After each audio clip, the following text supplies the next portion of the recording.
The voting ends at 5 p.m. local time. Observers say three parties are expected to dominate the contest. Mr. Anutin's Bhumjaithai, the Shinawatra clan's Pheu Thai, and the widely popular People's Party. The Thai people are also voting in a referendum that could pave the way for a new constitution. For more, we're now joined by Saksith Saiyasombut, Leong and Jeremy Ko. All three are keeping track of developments across different voting centres in the capital, Bangkok. Well, Saksith, let's begin with you. You're focusing on the Bhumjaithai and its prime ministerial candidate, Anutin. Now, what has the party campaigned on, and is it likely that they will have enough votes to extend their mandate?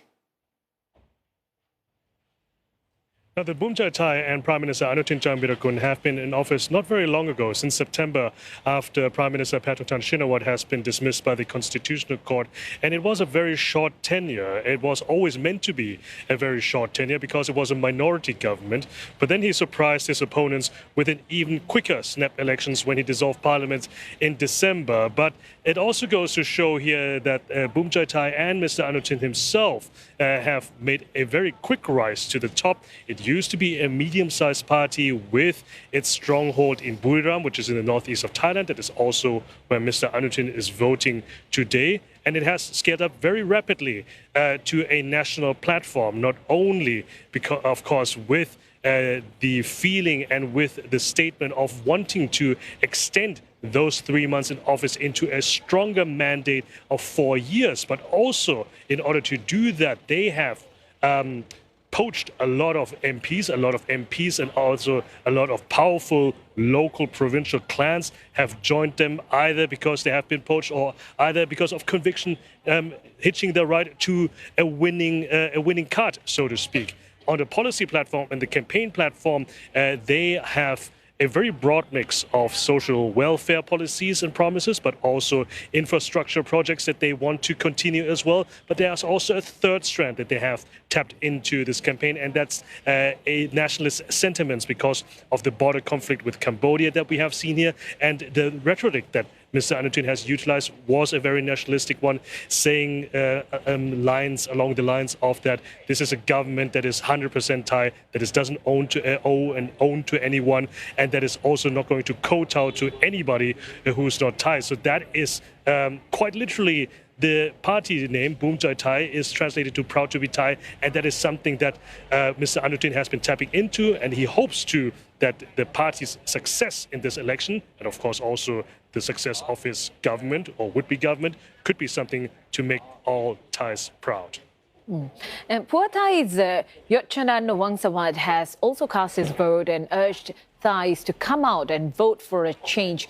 Jeremy, what's the sense on the ground on that the Shinawatra family will be able to, wrest back control from Bhumjaithai? Well, the numbers do suggest a very tough race ahead for Pheu Thai, because a late January survey by NIDA, the National Institute for Development Administration, shows the People's Party in the lead, followed by Bhumjaithai, and Pheu Thai is running a distant third. That's a really unfamiliar position for the party to be in, because, for the past 20 years, more than 20 years, in fact, the Shinawatra family has been one of the most powerful forces in Thai politics. They've won elections, mobilized rural voters, and they've also reshaped expectations around government handouts. But that dominance has been steadily eroded over the years by years of exile, legal battles, party bans, as well as the changing electorate. Now, people we spoke with here on the ground are hoping for more transparency from the government, as they think that previous governments have not worked for their benefit. Now, the previous Pheu Thai Prime Minister Thaksin Shinawatra failed to deliver on her campaign promises. That's partly due to the fact that she didn't finish her term, and also because of tariffs from the United States. And analysts have said that Pheu Thai is now at a crossroads. Its support in its traditional stronghold, the north and northeast, has softened, especially among younger voters who are increasingly backing reform-focused parties. And that shift became very clear in the 2023 elections, the last election, when parties linked to Mr. Thaksin failed to come out on top for the first time in more than 2 decades. Now, this time, Pheu Thai is fighting on several fronts. Its prime ministerial candidate is Yodchanan Wongsawat, a 46-year-old biomedical engineering professor who also happens to be Mr. Thaksin's nephew.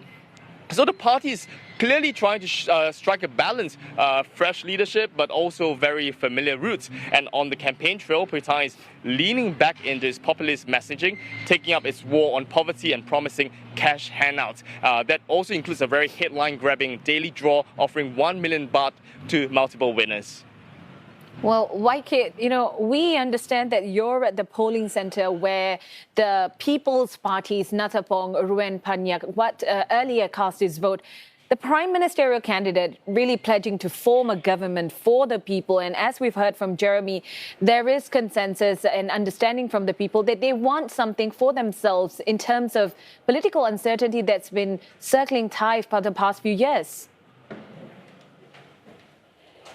That's right. I want to quickly pick up on what Saksith said earlier about how Mr. Anutin Charnvirakul is tapping on Bhumjaithai's name and campaigning on it. Same here for People's Party. Pak Prachachon literally stands for the party of the citizens.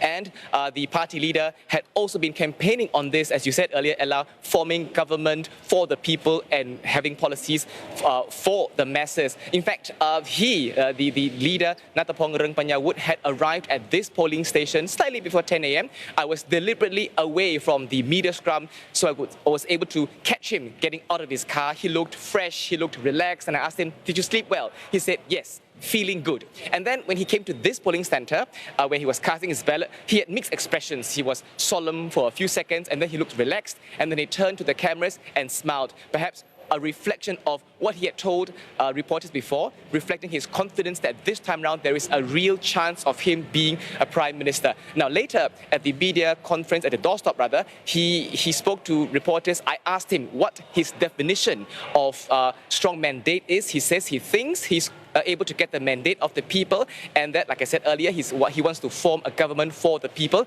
and roll out policies not just for a few section of the country, but for everyone.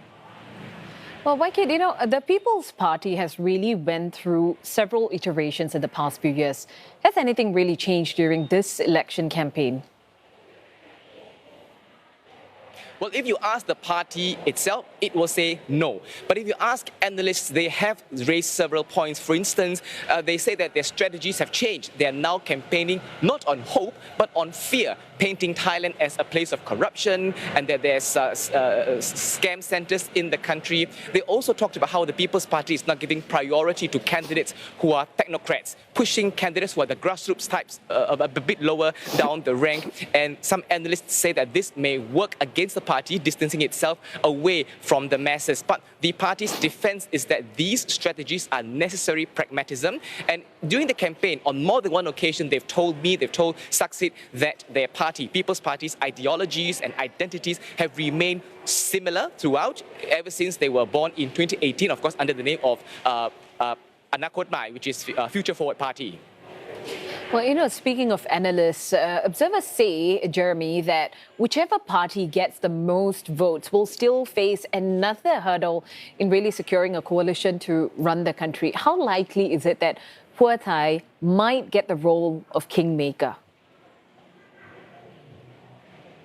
Well, Ella, none of the three big parties are predicted to win a majority of the 500 seats in the lower house of parliament. So another coalition does seem inevitable. But the big question now, of course, not just Pheu Thai, is also how well the People's Party performs and whether Mr. Anutin can match or even exceed the seat total of the reformists.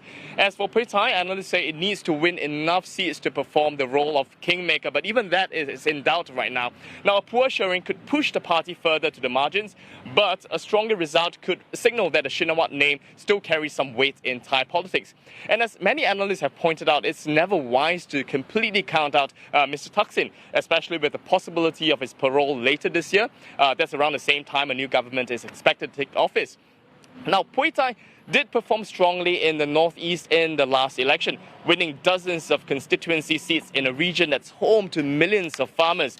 Now, many of those local figures in the last election remain influential, even though some of them have switched sides following political turmoil and leadership changes within the party. Now, this election, Pheu Thai is putting its energy into Bangkok, the northeast, and especially the north. Chiang Mai and Lamphun were chosen as the first northern stops for the campaign. That's a clear nod to the party's historical base. And former Prime Minister Thaksin Shinawatra also appeared in Chiang Mai earlier this year, reinforcing that northern focus. But competition is very fierce. the Katam party is making inroads in the upper north, while Bhumjaithai is also expected to do well in the lower north and in party list votes.